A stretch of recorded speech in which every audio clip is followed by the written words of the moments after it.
Que la paix, la grâce, la miséricorde, l'amour, l'assistance, la bénédiction, la protection et la lumière du Saint-Esprit soit votre partage, à vous qui aimez la parole du Seigneur, à vous qui vous êtes laissés disponibles pour écouter Dieu par nous, dans le nom puissant de notre Seigneur Jésus-Christ. Bien-aimés dans le Seigneur, nous avons, en tout cas selon moi, passé des moments agréables. Nous avons ensemble passé des moments agréables de la communion à travers la parole de Dieu. Je bénis Dieu pour ça. Les hasards n'existaient pas. Je m'étais vu et sollicité par le pasteur afin que je intervienne. Donc Dieu savait que cela allait arriver et cela est arrivé. Je bénis Dieu pour ça et je crois que notre passage a aussi été vraiment un sujet de bénédiction pour plusieurs. Vraiment, nous n'avons pu parler que d'après la mesure du don de grâce que nous avons reçu du Seigneur. Peut-être que vous nous avez attendu qu'on dise des choses de manière, je ne sais pas, exceptionnelle, beaucoup plus exceptionnelle, beaucoup plus, je ne sais pas de quelle façon, mais chacun de nous reconnaît le frère Jean-Baptiste que ne peut recevoir que ce qui lui a été donné du ciel. Donc, nous avons comme des soldats, nous avons fait les services militaires aux frais qui nous ont été donnés par ceux qui nous ont enrôlés. Selon que dit le frère Paul, quand il s'adresse à Timothée, il dit on ne fait pas le service militaire à ses propres frais. Donc, nous n'avons pas inventé, nous avons juste utilisé les frais ainsi que toute la dotation qui nous a été faite par celui qui nous a enrôlés comme soldats. Donc, je bénis le Seigneur. Donc, il n'y a rien que je puisse encore dire d'exceptionnel aujourd'hui. Je crois pouvoir faire juste une petite répétition par rapport à ce que nous avons dit et durant plus ou moins 13 interventions de plus d'une heure. Donc, nous sommes où nous avons été devant vous avec le thème Jésus-Christ. Donc, nous avons parlé de notre Seigneur Jésus-Christ dans un thème intitulé l'interruption du travail dédommagé par l'agresseur. Certainement, nous avons encore des choses à dire, mais nous avons juste mis à votre disposition c'est que la portion que le Seigneur a vraiment voulu que vous puissiez recevoir. Donc, je suis votre frère Blanchard Ingala depuis la Chine, apôtre du Seigneur Jésus-Christ. Voilà l'interruption du travail dédommagée par l'agresseur. Donc aujourd'hui, nous allons mettre un point virgule. Donc je sais qu'il y a des gens qui peuvent encore parler au-delà de ce que nous avons dit. Il y a des gens qui peuvent trouver dans ce que nous avons dit de clés pour leur permettre de pouvoir encore expliquer encore d'autres mystères. Et qu'à cela ne tienne, que la grâce du Seigneur vous accompagne, que la miséricorde de Dieu soit votre partage. En tout cas, je l'ai dit du fond de mon cœur, je vous aime et j'aime ce que je fais. Je vais aussi solliciter votre... je voudrais que vous puissiez aussi prier, en tout cas, pas seulement pour moi, mais pour tous ceux qui, comme moi, sont aussi appelés à exercer un certain ministère pour l'édification du corps de notre Seigneur Jésus-Christ. Donc, bien-aimés, sans plus tarder, passons à la lecture de ce texte qui nous a servi d'écriture de base. Nous sommes dans le livre d'Exode, chapitre 21. Et le verset 18e, il est écrit: si des hommes se querellent et que l'un d'eux frappe l'autre avec une pierre ou avec le poing, sans causer sa mort, mais en l'obligeant à garder les lits, celui qui aura frappé ne sera point puni dans le cas où l'autre viendrait à se lever et à se promener dehors avec son bâton. Seulement, il le dédommagera de son interruption de travail et il le fera soigner jusqu'à sa guérison. Donc, nous avons dit beaucoup de choses par la grâce du Seigneur, en tout cas. Et c'était plus de 2 semaines d'enseignement, jour pour jour. Et ça n'a pas été, en tout cas, aussi facile quant à la chair. Donc, vu aussi les décalages horaires. Donc, voilà, bien-aimés dans les Seigneurs. Nous avons compris, nous allons essayer de répéter, quoique lorsque nous répétons, je sais que les Seigneurs ajoutera toujours des choses qu'il a préparées pour nous. Nous avons compris selon les Écritures que 2 hommes qui étaient en querelle, c'était Dieu et Adam. D'après l'Écriture de Genèse chapitre 5, le premier et le second verset. Dieu a créé Adam selon sa ressemblance. Donc, dans les jardins, s'il y avait quelqu'un qui avait la ressemblance de Dieu, avec qui Dieu pouvait parler, c'était Adam. C'est ainsi que Dieu s'est adressé à Adam et il lui a donné sa parole. Adam, tu dois respecter cette parole. Le jour où tu ne respecteras pas cette parole, tu mourras. Dieu est la vie. Donc, c'est-à-dire tu laisseras le monde des vivants et tu vas aller chez les morts. Ça, c'est aussi, il y a des choses merveilleuses par la mort, par ces paroles de notre Dieu qui a dit à Adam: le jour où tu pécheras, le jour où tu mangeras le fruit de cet arbre-là, tu mourras.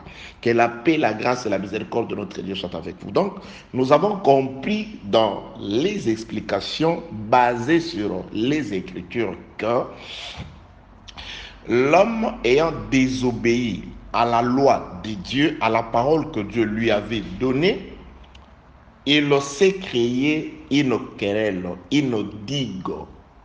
Une digue a été ouverte et la mort à travers les eaux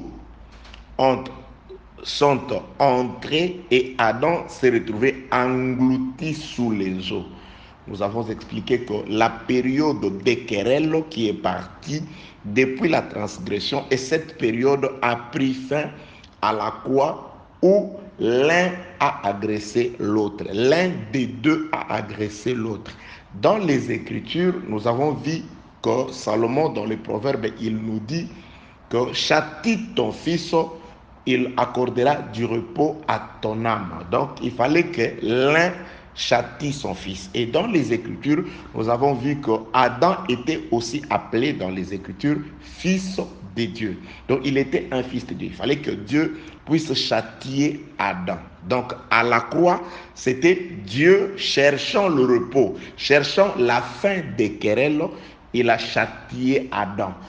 Mais la Bible déclare, le châtiment qui accorde la paix à Adam était tombé sur un autre Adam.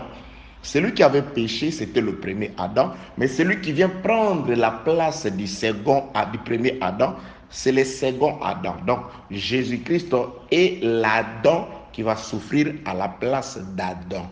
Normalement, c'est nous les hommes qui avons péché par le biais de notre premier parent. Et ce péché-là, il fallait que nous soyons châtiés. C'est pourquoi il est écrit dans le livre d'Ésaïe chapitre 53 que les châtiments qui nous accordent la paix étaient tombés sur lui. Donc il fallait qu'il y ait un châtiment, mais ce châtiment-là n'est pas tombé sur nous. C'est Jésus-Christ qui a accepté ce châtiment-là. Donc l'œuvre de la croix, c'était Jésus-Christ qui a été châtié par son Père afin que et l'arche et le peuple puissent accéder dans le repos. Le repos, c'était Canaan. Donc il fallait que Jésus, dans l'ombre, qui était comme Moïse, il fallait que Moïse soit châtié. Et lorsque Moïse a été châtié, ainsi une clé a ouvert la porte qui était fermée, c'est-à-dire le fleuve Jourdain, qui constituait un verrou. Ah oui, parlant du verrou, laissez-moi rentrer dans une écriture que nous avons donnée, qu'on avait vraiment exploitée.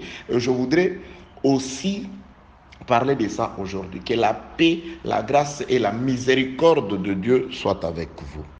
Bien-aimés dans le Seigneur. Donc, nous sommes dans des hommes qui sont en querelle et la querelle aboutit à la bagarre, c'est-à-dire à l'agression. L'un agresse l'autre utilisant le coup de poing ou la pierre. Nous avons expliqué toutes ces choses-là. Donc, c'est Dieu qui a frappé Adam, qui a été caché par Jésus-Christ. Donc, le Seigneur à la croix, il va accepter la souffrance. Et quand Jésus est frappé, quand l'un frappe l'autre, le querelle prenne fin, le mésentente prenne fin, l'agression prend fin. Maintenant, la Bible déclare, la victime va occuper les lits et l'agresseur descend, il va au chevet de la victime, il va le soigner jusqu'à la guérison et il va le dédommager. Nous avons aussi étudié toutes ces choses-là par rapport aux écritures que nous avons données. Et nous avons compris que c'est Jésus-Christ qui a été frappé à la croix. Dieu a châtié son Fils à travers l'œuvre de la croix. Mais Jésus-Christ, quand il a été frappé, le corps du Seigneur, parce que Jésus est la tête, l'Église est son corps, le corps du Seigneur pour le moment occupe les lits. Donc nous sommes comme membres du corps de Jésus, nous sommes en train d'occuper les lits. Et sur les lits, la Bible déclare, nous sommes entrés en chômage, c'est-à-dire notre travail a été interrompu. C'est pourquoi nous avons vu dans les Écritures que la mort de Jésus-Christ ouvrait la porte du sabbat, ouvrait la porte du véritable repos. Donc le repos de Dieu a intervenu après les sacrifices de la croix. C'est pourquoi la Bible déclare, celui qui a été agressé va occuper les lits. Donc c'est-à-dire, et il sera payé parce que le choc de la frappe lui a rendu incapable de travailler, a interrompu son travail.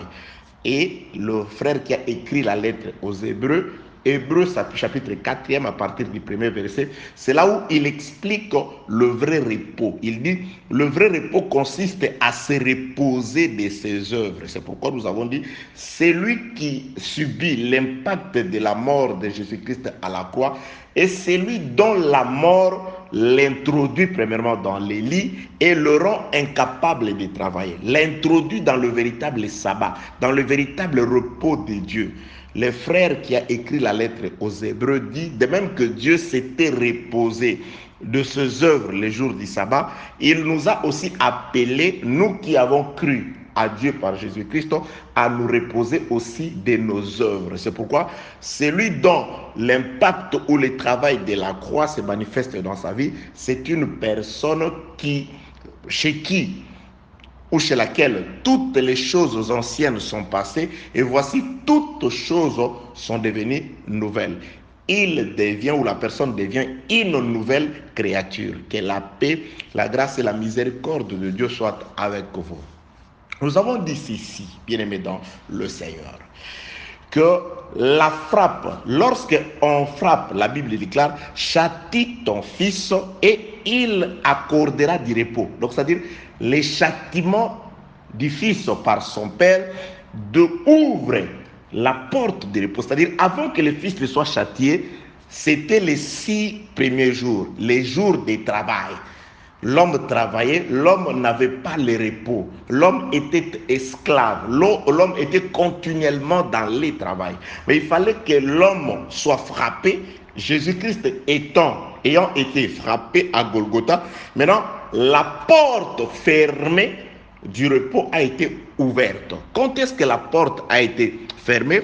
Nous avons vu que Adam, avant son péché, il était dans le repos, c'est-à-dire le jardin d'Éden, c'est aussi le repos de Dieu. C'est aussi les Canaan de Dieu. Il était dans les Canaan, le véritable sabbat, le véritable repos de Dieu qui est la cité de Canaan. La ville de délices, il y était. Il régnait en maître suprême, en roi. Il baignait dans la tranquillité, dans la luxure, en tout cas, il était calme.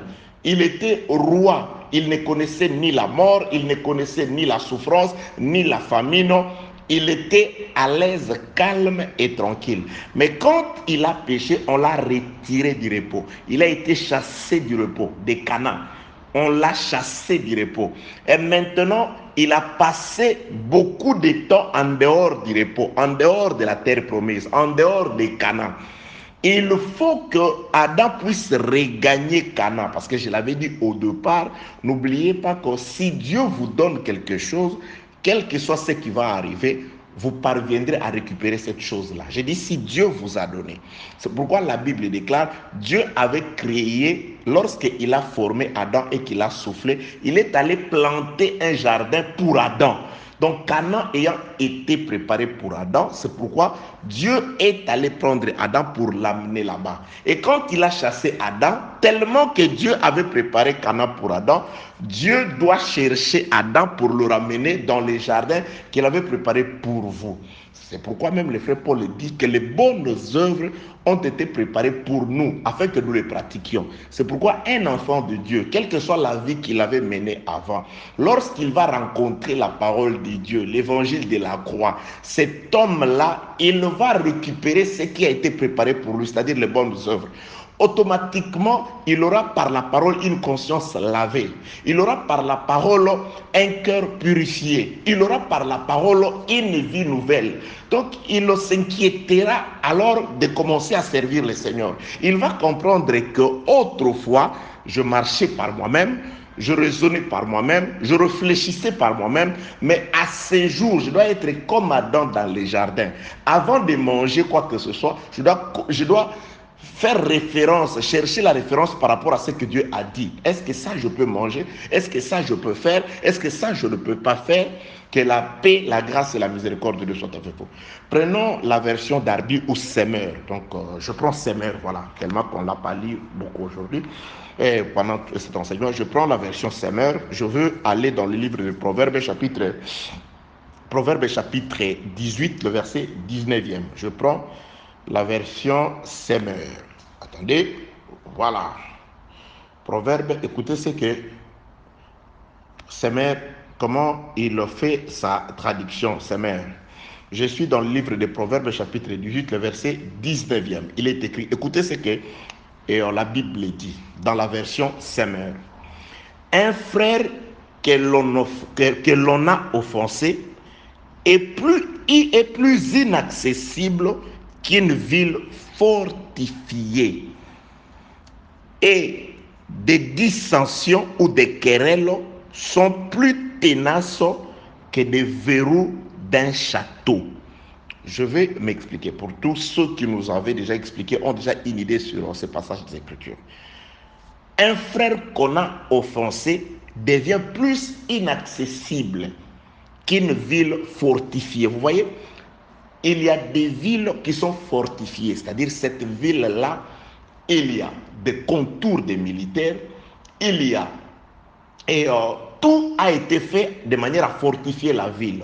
La Bible déclare, un frère qu'on a offensé, il devient beaucoup plus inaccessible qu'une ville fortifiée. Donc la ville fortifiée, c'est comme un frère qu'on a offensé. Quel est ce frère dont son frère l'avait offensé? Il est devenu plus accessible, inaccessible, impénétrable, plus qu'une ville fortifiée. Donc, nous rentrons toujours dans le livre de la Genèse, chapitre 5e, le verset 1er et le verset 2e. Donc, il s'agit de Dieu, parce que Dieu était semblable à l'homme, selon ce qui est écrit dans le livre de la Genèse. Et il s'agit aussi de Dieu toujours dans le corps de Jésus, parce que la Bible déclare, et c'est lui qui sanctifie. Et ceux qui sont sanctifiés sont issus d'un seul. C'est pourquoi il n'a pas honte de les appeler frères. Donc Jésus-Christ, nous sommes ses frères. C'est pourquoi très souvent, quand vous m'entendez parler, je parle du frère Jésus, c'est mon frère. Je parle du frère Abraham, du frère Paul, du frère Moïse. Donc nous sommes frères parce que nous travaillons tous avec le même esprit, l'esprit de notre frère aîné Jésus-Christ. Donc un frère qu'on a offensé. Donc Adam, quand il a offensé son frère Jésus, ou quand il a offensé Dieu, Dieu est devenu pour Adam comme plus qu'une ville fortifiée. Donc Adam ne pouvait plus rentrer où était Dieu. Parce que Dieu est devenu inaccessible, beaucoup plus inaccessible qu'une ville fortifiée. C'est pourquoi aussi dans la réalité, lorsque Adam a péché, Dieu l'a retiré du jardin et il a fortifié la ville par la présence. La Bible parle, attention, la Bible parle des chérubins au pluriel et d'une seule épée. Il y a aussi un mystère. Il leur donna une épée flamboyante, mais les chérubins au pluriel. Pourquoi plusieurs chérubins et une seule épée? Pour protéger la ville fortifiée. Parce qu'un frère avait offensé son frère. C'est ce qui est écrit ici dans le livre de Proverbes chapitre 18, le verset 19. Donc, un frère qu'on a offensé devient plus inaccessible qu'une ville fortifiée. C'est ainsi que Dieu est devenu, après qu'il soit offensé par son semblable, par son frère Adam, Dieu est devenu inaccessible. Et la Bible déclare, dans la poursuite toujours dans la pensée, maintenant, les querelles, c'est-à-dire lorsque Dieu a été offensé, Proverbe 18, 19 explique qu'il s'est installé une querelle, des mésententes. Et ces mésententes, c'est comme un château verrouillé. Donc la période de querelle, c'est pourquoi je suis rentré pour dire que deux hommes qui se querellent, c'est une période où Dieu était enfermé dans une ville fortifiée. Et les querelles veut tout simplement dire que Dieu est devenu comme un château verrouillé. Donc les châteaux étaient verrouillés. Personne ne pouvait plus retourner dans les châteaux. Or, les châteaux, c'est le palais royal. C'est ça le jardin d'Éden. Adam a péché, Dieu l'a chassé, il est allé dehors, il a scellé les jardins avec une seule épée, mais qu'il a remis au pluriel. Dieu a remis une épée flamboyante aux chérubins. Lisez les Écritures, vous allez voir ce que je suis en train de vous dire. Je ne vous mens pas. Que la paix, la grâce et la miséricorde de Dieu soient avec vous. Que la paix, la grâce et la miséricorde de Dieu soient avec vous. Et l'Éternel Dieu les chassa du jardin d'Éden. Je suis dans le livre de la Genèse, chapitre 3, les versets 23 et 24e. C'est ainsi qu'il chassa Adam et il mit à l'orient du jardin d'Éden les chérubins au pluriel qui agitaient une épée flamboyante pour garder le chemin de l'arbre de vie.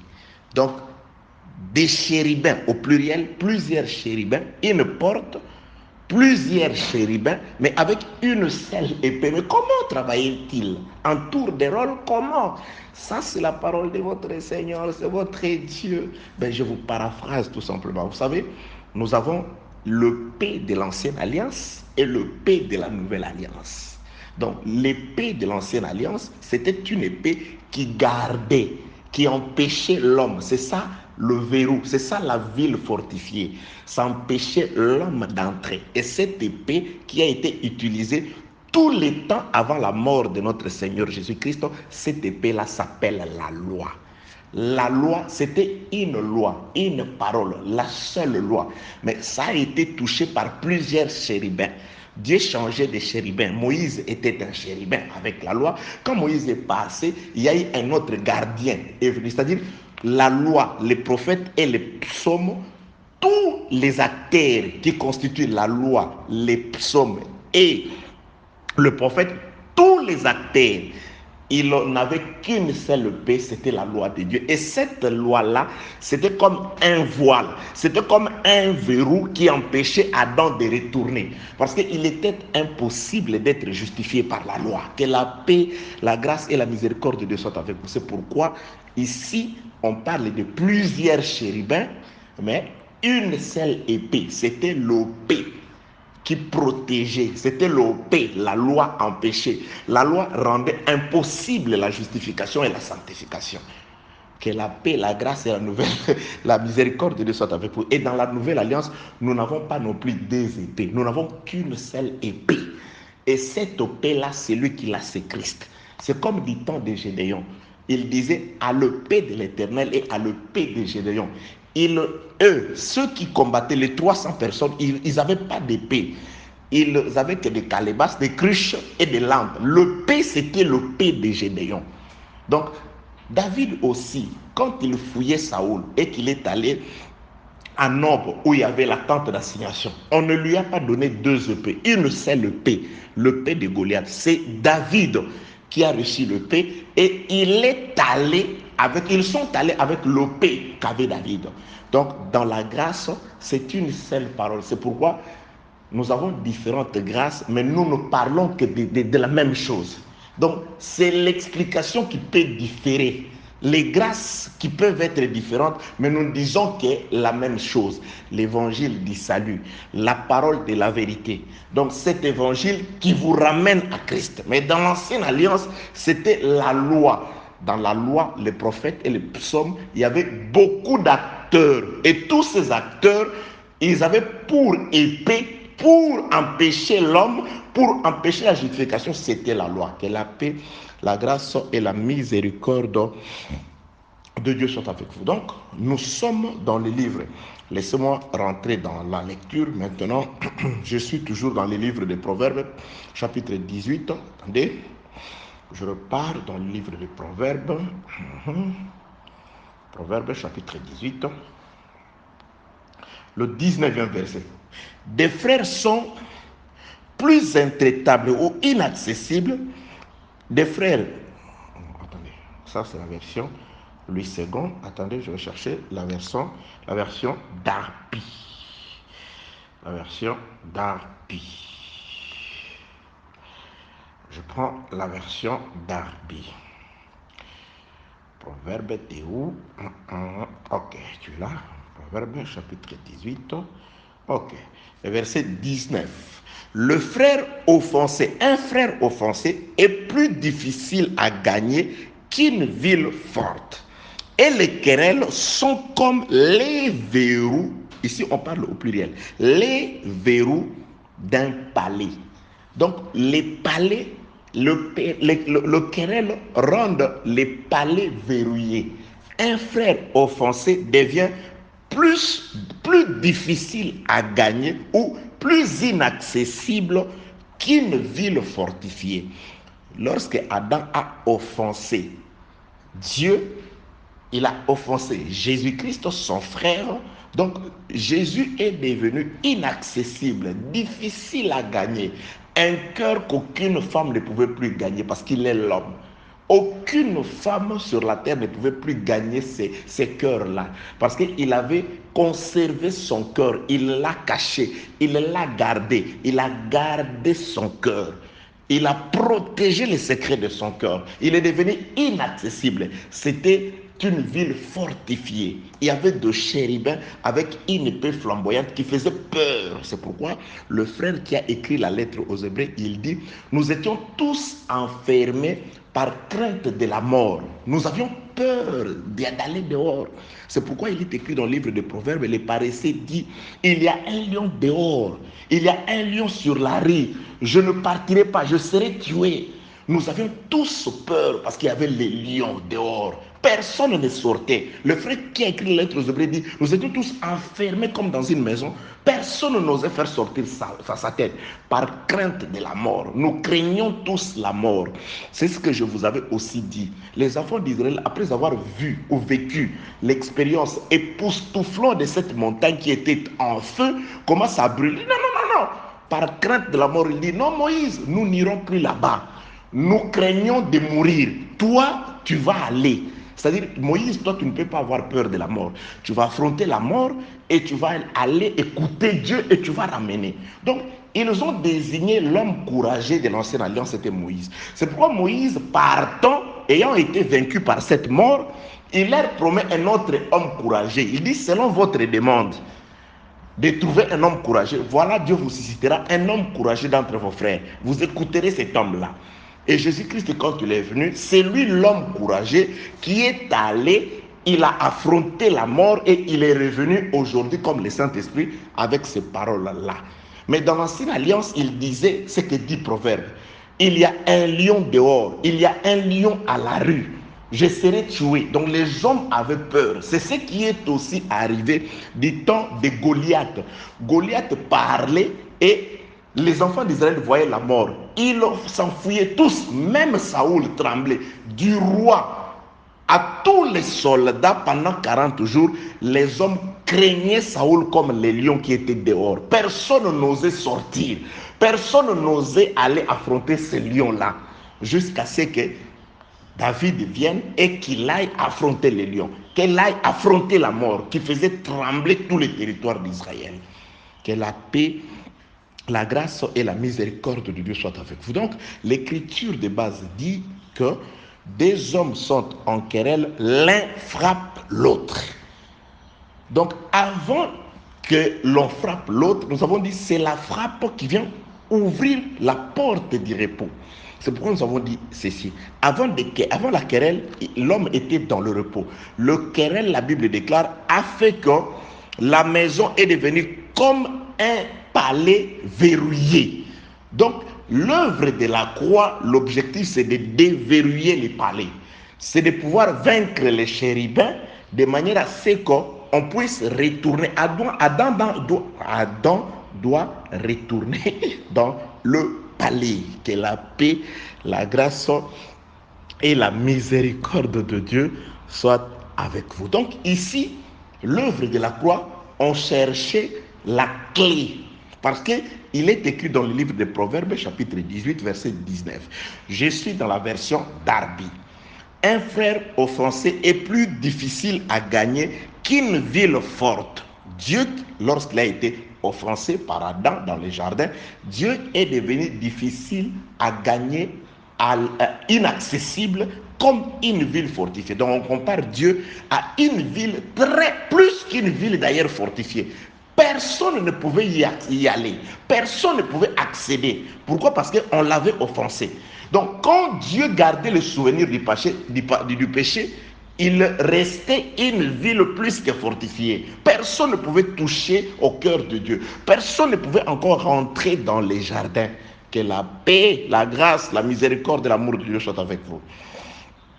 Qu'une ville forte et les querelles sont comme les verrous d'un palais. Les querelles sont comme les verrous d'un palais. Deux hommes sont en querelle. Donc, les querelles entre deux hommes, c'était aussi l'image, selon l'explication des proverbes, d'un palais verrouillé, barricadé, d'un palais, je ne sais pas, enchaîné, enfermé. Or, les palais royaux, Adam doit y retourner parce qu'il était là-bas, parce que ce palais a été construit pour lui. Il y était. Il a été chassé parce qu'il avait offensé le roi. On a verrouillé le palais. Maintenant, il a continué dans des querelles, c'est-à-dire les querelles, c'était des verrous. Il fallait qu'on trouve la clé. Donc, Adam doit trouver la clé. C'est pourquoi nous avons dit ceci. La frappe de Golgotha, c'était la clé qui ouvrait les palais afin que Adam puisse y retourner. Que la paix, la grâce et la miséricorde de Dieu soient avec vous. Que la paix, la grâce, la miséricorde, l'amour, l'assistance, la bénédiction, la protection du Très-Haut soit votre partage au nom de Jésus-Christ de Nazareth. Bien-aimés dans le Seigneur, nous avons compris que les querelles sont comme des verrous qui ferment un palais. Or, notre place, c'est un palais. Nous devons y retourner. Mais à cause des querelles, le palais est verrouillé. Donc, pour déverrouiller le palais, il faut qu'on mette fin à la querelle ou aux querelles. C'est pourquoi la solution était, pour mettre fin à la querelle, que un père châtie son fils. Donc, on doit châtier les fils. Nous avons aussi vu que les fils étaient les rapporteurs. C'est pourquoi l'un agresse l'autre. Lorsque l'un agresse l'autre, c'est-à-dire c'est la porte du palais qui va être déverrouillée. La porte de la miséricorde. C'est pourquoi dans la lecture de ce qui est écrit dans le livre d'Exode, chapitre 21, le verset 18 et 19, qu'après l'agression, maintenant, l'homme va entrer dans le palais qui est le repos. Parce que les palais, c'est le repos, c'est le sabbat. Et le repos, c'était les jardins. Parce que dans les jardins, Adam était dans le repos. Adam était dans la tranquillité, dans l'opulence, dans la domination, dans la royauté. Il était comme ça, roi tout-puissant. C'était ça le palais. Mais quand il a péché, on l'a chassé du palais. Et c'était la période de querelle. Et Dieu est resté inaccessible, comme une ville, plus qu'une ville fortifiée. Alors, on doit mettre fin aux querelles, parce que le querelle constituait des verrous pour la porte du palais. On doit mettre fin à la querelle. Mettre fin à la querelle, c'est par l'agression. C'est pourquoi l'un doit frapper l'autre. La mort de Jésus-Christ, c'était aussi la clé qui devait être donnée de manière à ce que la porte du palais qui a été fermée puisse être déverrouillée. Que la paix, la grâce et la miséricorde de Dieu soient avec vous. Raison pour laquelle Jésus-Christ explique sa mort dans le livre de Matthieu, chapitre 16e. Je commence au 15e verset. Au 15e verset, nous allons faire une lecture plus ou moins longue. Et vous, Matthieu chapitre 16, le verset 15e. Et vous, leur dit-il, qui dites-vous que je suis? Simon-Pierre répondit, tu es le Christ, le Fils du Dieu vivant. Jésus reprenant la parole et lui dit, tu es heureux, Simon, fils de Jonas, car ce ne sont pas la chair et les sangs qui t'ont révélé cela, mais c'est mon Père qui est dans les cieux.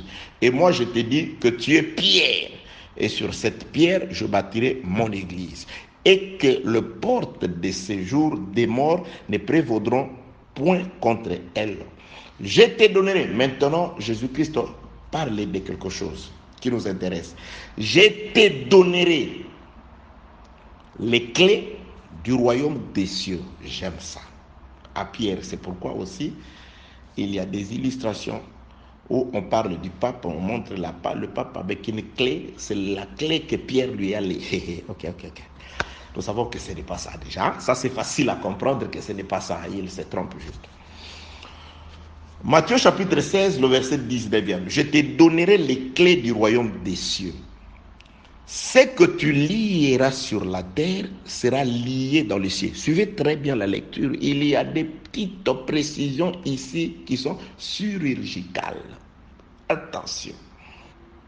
Premièrement, Jésus promet de donner les clés du royaume des cieux et il ajoute avec les clés, qu'est-ce que tu vas en faire? Qu'est-ce que vous allez en faire? Il dit la fonction des clés qu'il va remettre. Il dit, ce que tu lieras sur la terre sera lié dans le ciel. Et ce que tu délieras sur la terre sera délié dans les cieux. C'est-à-dire, je paraphrase, bien-aimé dans le Seigneur, notre temps étant précieux. La clé du palais, de ce palais que nous avons compris après avoir reçu des explications, qui est le sabbat, qui est le jardin d'Éden, qui est le véritable Canaan. La clé pour entrer dans cette ville-là, cette clé-là ne se trouve pas au ciel. Mais du ciel, quelqu'un est descendu. Nous allons voir aussi, si Dieu nous conduit, nous accorde le temps, comment quelqu'un est descendu avec cette clé-là. La clé du royaume est sur la terre. C'est pourquoi je dis ceci. Ce que nous serons demain dépend de ce que nous sommes aujourd'hui. Bien aimé, si nous n'écoutons pas le vrai évangile, ce que le frère Paul appelle dans le livre d'Éphésiens chapitre 1 verset 14e, l'évangile du salut, la parole de la vérité, un évangile qui sauve, pas seulement un évangile qui enfle, pas seulement un évangile rempli de choses semblables, mais l'évangile du salut, parce que la clé, on dit c'est sur la terre que se fait le travail, dont l'impact sera au ciel, parce que ce que vous ne fermerez pas au ciel, sur la terre, Ceux qui entreront demain, ce sont ceux dont la vie sera, la porte sera ouverte aujourd'hui sur la terre. Ce n'est pas après qu'on va annoncer la mort de quelqu'un sur Facebook, on va écrire que son âme repose en paix. Ça n'a pas de sens. C'est pourquoi je préfère écrire très cher, condoléances, où je partage la douleur de la famille de ceux qui sont restés. Tout s'est fait avant la mort sur la terre. Le repos de l'âme, le repos futur de l'âme s'est fait sur la terre. C'est pourquoi Dieu dit ceci. Ce que tu lieras sur la terre sera lié au ciel. Ce que tu délieras sur la terre sera délié au ciel. Tout dépend de la clé, de la fonction, du travail que la clé fait pendant que nous sommes sur la terre. Je donne une illustration. Jésus-Christ donne une parabole. Il dit que quelqu'un était en train de travailler quelque part. Et cette personne-là, on l'accusa, c'est son chef. On dit, voilà, il dissipe tes biens. Je n'ai pas le temps d'entrer en détail. L'homme était en train de dissiper le bien de son maître. Le maître l'appela, il dit, toi, j'ai appris que tu dissipes mes biens. Alors, va te préparer, car ton travail va finir. Donc cet homme au moins il a été averti. On l'a averti qu'à cause de ceci, va préparer. C'est-à-dire on lui laisse un temps d'aller travailler, mais tout en sachant que la vie, le travail prendra fin. Il est allé travailler. Au lieu de pouvoir amasser l'argent, qu'est-ce que l'homme fait? Il va appeler les débiteurs, ceux qui devaient quelque chose à son patron, à son travail. Il dit, toi tu dois combien? 100. Écris 80. Toi tu dois combien? 100. Écris 50. Pourquoi cet homme a agi comme ça? Pendant le temps qui lui était resté, après avoir été averti que son travail prend fin, le peu de temps qui lui était resté, après avoir écouté l'avertissement, il en a profité pour préparer les temps après le travail. C'est-à-dire, il a préparé, il a soigné, il a amélioré la relation avec les personnes capables de le recevoir quand le travail prendra fin. Il a compris que sa vie d'après le travail dépend de son agissement pendant le temps qui lui était resté de travailler. Bien aimé, l'évangile, je vous annonce que la fin viendra d'une manière ou d'une autre, soit par l'enlèvement, soit par la mort. Christ, Maranatha, il peut venir nous trouver en vie, on parle. Tout comme nous pouvons aussi mourir avant qu'il ne vienne. Les temps que vous écoutez cet évangile, ça c'est les temps des avertissements. Les temps de la prédication qui vous annonce que tout prendra fin un jour. Soit nous partirons, soit nous mourrons. Nous allons soit mourir et aller attendre le Seigneur dans le repos, ou soit il peut nous trouver, nous partirons. Mais il y a une fin imminente. Vous êtes avertis comme cet homme-là. Mais cet homme-là, quand il a été averti, il ne s'est pas précipité de pouvoir manger, amasser de l'argent. Non, il a songé à la période qui viendra après la fin du travail. Après la fin de ce corps, de cette vie. Est-ce que tu prépares avec celui qui est capable de te recevoir quand cette vie prendra fin? Qui peut te recevoir quand cette vie prendra fin? Tu crois aux ancêtres qui sont morts? Aux mythes qui disent que non, voilà, quand tu vas mourir, les ancêtres vont venir te recevoir. Les ancêtres vont venir te recevoir. Il n'y a qu'un seul qui connaisse là où vont les gens après cette vie. Il y a été, il a vécu, il est revenu pour nous annoncer ce qui se passe après cette vie. Il nous dit que pour ceux qui se comportent conformément à sa parole, après cette vie vient une autre vie qui est la vie éternelle, la tranquillité éternelle. Donc, pendant que nous sommes encore en vie, nous devons nous préparer par rapport à ce qui viendra quand le travail, quand la vie prendra fin. La fin est imminente d'une manière ou d'une autre, soit par l'enlèvement, soit par la mort. Ceux qui meurent, on ne le dépasse en rien, nous qui sommes restés vivants. Ceux qui meurent ne sont pas tous fautifs, ne sont pas tous, je ne sais pas, méchants, ne sont pas tous pécheurs. Il y a des hommes beaucoup plus justes que nous qui meurent, voire à fleur d'âge. La mort peut venir à n'importe quel moment, ou l'enlèvement peut venir. Tu es déjà averti comme cet homme-là. On l'a averti que ton travail prendra fin. Et toi, tu dois aussi savoir que cet évangile te prépare, te donne de quoi à te préparer à ce que les gens puissent te recevoir. Parce que cet homme-là dit, je ne peux pas mendier après le travail. Je ne veux pas mendier, je ne veux pas travailler la terre. Mais je vais être reçu dans la joie et dans la dignité. Et je dois déjà arranger avec ceux qui peuvent me recevoir après. Il n'y a qu'un seul qui peut te recevoir après, c'est Jésus. La Bible déclare, si quelqu'un te traîne en justice, pendant que vous êtes encore sur le chemin, essaye de pouvoir parler avec cet homme-là, de négocier, d'arranger, avant d'arriver à l'officier de la justice, parce qu'il va te mettre en prison. Nous sommes en chemin avec le Seigneur. C'est le temps d'arranger avec le Seigneur. Solo là, Nankolo, solo là. Il faut parler, il faut savoir négocier, il faut savoir parler. Nous sommes en chemin, il faut savoir parler. Parce que si tu ne parles pas, tu attends ces jours-là, comme certains prédicateurs disent, dans ces jours-là, je me leverai, je dirai au Seigneur Jésus, si une femme ne peut pas prêcher, donne-moi tous ces gens que ces femmes ont prêché. Hein? Ok, ça c'est ça le temps. Avant d'arriver à l'officier, avant d'arriver là-bas, le jugement que tu attends, tu crois que Jésus-Christ, avec qui? Qui sera le plaignant? Tu vas te mettre là, tu vas commencer à... Dans ces jours-là, c'était comme ça. Non! Le jugement, c'est la condamnation. Que la paix, la grâce et la miséricorde de Dieu soient avec vous.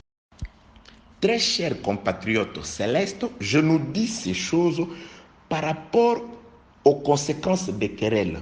Les conséquences des querelles, d'après Proverbe chapitre 18 et verset 19 dans la version Darby, que les conséquences des querelles, c'est un palais verrouillé. Donc, il faut la clé. Maintenant, Jésus-Christ dit ceci. Premièrement, il va bâtir son église. Et il dit, cette église-là résistera contre les séjours des portes de la mort.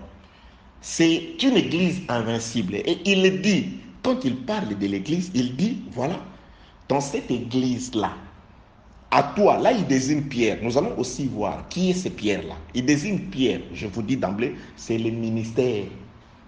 C'est le ministère. Quand il parle de Pierre, il parle de ministère, il ne parle pas de l'individu. Il parle du ministère. Or, le ministère, c'est le Saint-Esprit qui agit dans l'homme. C'est pourquoi il ne parle pas d'une clé, il parle des clés au pluriel. Il parle du ministère. C'est pourquoi si vous lisez, par exemple, Psaume chapitre 22, Psaume chapitre 23 de David, plusieurs psaumes, vous allez voir ceci. Le psalmiste est en train de répéter ce qui est écrit dans les églises. À l'ange de l'église d'Aix. Cet ange-là, ce n'est pas Blanchard. Ce n'est pas un homme, je ne sais pas, un Américain. Non. Cet ange-là, c'est ce que David avait déjà dit. Lorsque David écrivait la plupart de ses psaumes, il l'adressait au chef des chantres. C'est le chef des chantres qui faisait chanter les chantres. David écrit, tu verras, au chef des chantres. Quand il écrit, à l'ange de l'église d'Aix, au chef des chantres. Le chef des chantres, c'est le ministère. Et chacun va puiser selon sa grâce dans le ministère. Chacun des appelés dans le ministère. David écrit, psaume 22, 23, 24, je crois 25. Au chef il adresse les psaumes pas d'abord à tout le monde, mais au chef des chantres. C'est pourquoi très souvent, il est écrit, Dieu disait comme Moïse, va dire aux enfants d'Israël d'aller demander des vases d'argent, des vases d'or et d'argent aux Égyptiens. L'Éternel parla à Moïse.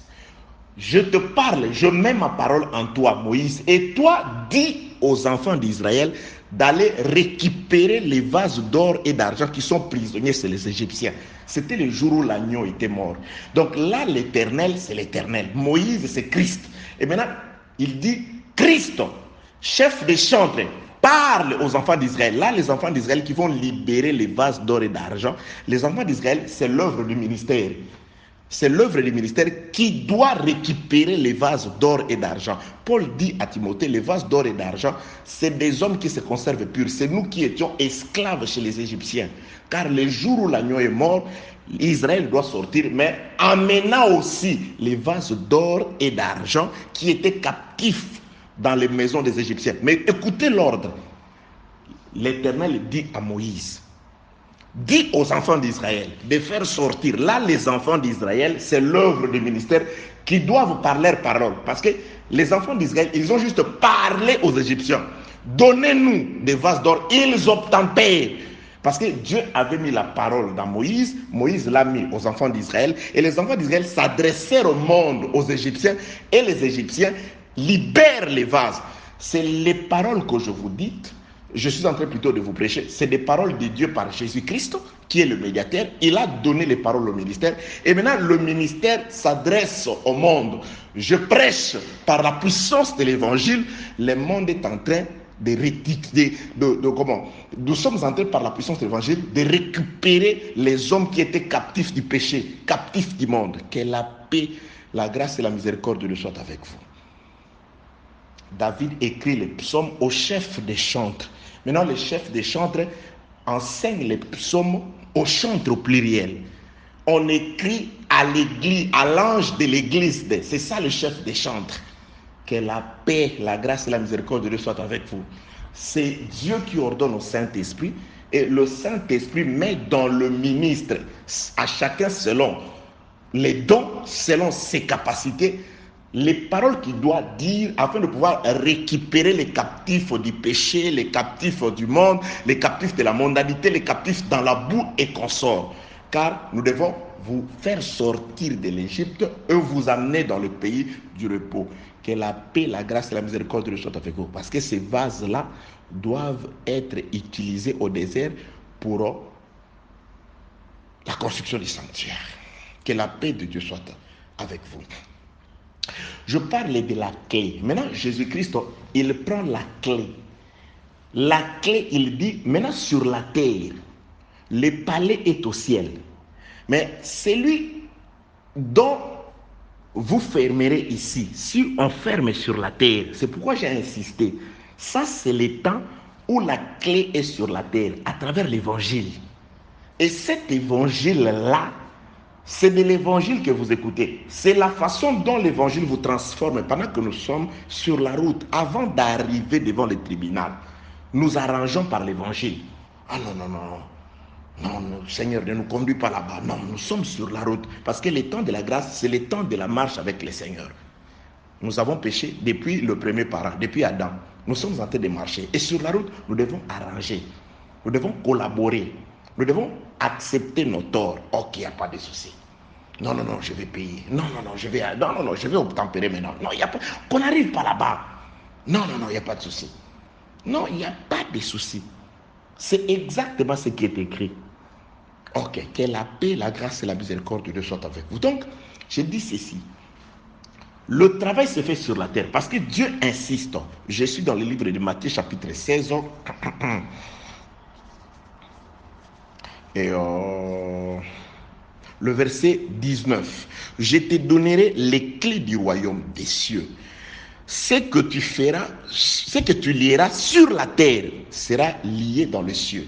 Ce que tu délieras sur la terre sera délié dans les cieux. Le travail se fait sur la terre. La clé est sur la terre. Pendant que nous sommes sur la terre, pendant que nous marchons, il y a le ministère qui a la clé pour ouvrir. C'est pourquoi que celui qui a des oreilles entende ce que l'Esprit dit aux églises à travers l'œuvre du ministère. C'est pourquoi heureux celui qui lit le Saint-Esprit, Jésus, et ceux qui entendent la parole du livre de la prophétie. Il y a un seul lecteur, le Saint-Esprit, celui à qui on a vraiment donné la clé, le chef des chantres, l'ange de l'église, un seul lecteur, et plusieurs de ceux qui écoutent les paroles des livres qui sont lus par le Saint-Esprit, par le chef des chantres. Que la paix, la grâce et la miséricorde de Dieu soient avec vous. Je m'excuse, bien-aimé dans les seigneurs. Donc, la clé pour déverrouiller les palais qui a été verrouillé par le querelle pendant les temps des querelles, pendant les temps où l'homme était en mésentente, en dispute avec Dieu, en contestation fréquente avec Dieu. La clé aujourd'hui, c'est l'évangile. Et l'évangile se prêche pendant que nous sommes ici. C'est le temps de dire aux gens que ton âme repose en paix. Que ton âme, c'est le moment quand l'homme est encore vivant. Enseigner la paix, de l'âme quand nous sommes encore vivants. Souhaiter la paix de l'âme quand nous sommes encore vivants, avant de mourir. Lorsqu'un homme meurt, quel que soit le nombre de gemmes sur tout, quel que soit le nombre de souhaits, en tout cas, nous ne pouvons que consoler ceux qui sont restés, parce que ça fait quand même mal. Quelqu'un, quand la chair est partie, Moïse est parti, il était là, on va pleurer. Jésus-Christ est parti, nous serons tristes. Il reconnaît, il dit, maintenant que je vous dis que je m'en irai, vous êtes tristes. Mais je reviendrai en vous. Donc, c'est-à-dire, quand quelqu'un avec qui vous avez été pendant longtemps doit partir, vous devez être triste. Ça, c'est un sentiment naturel que le corps dégage. Ça, c'est tout à fait naturel.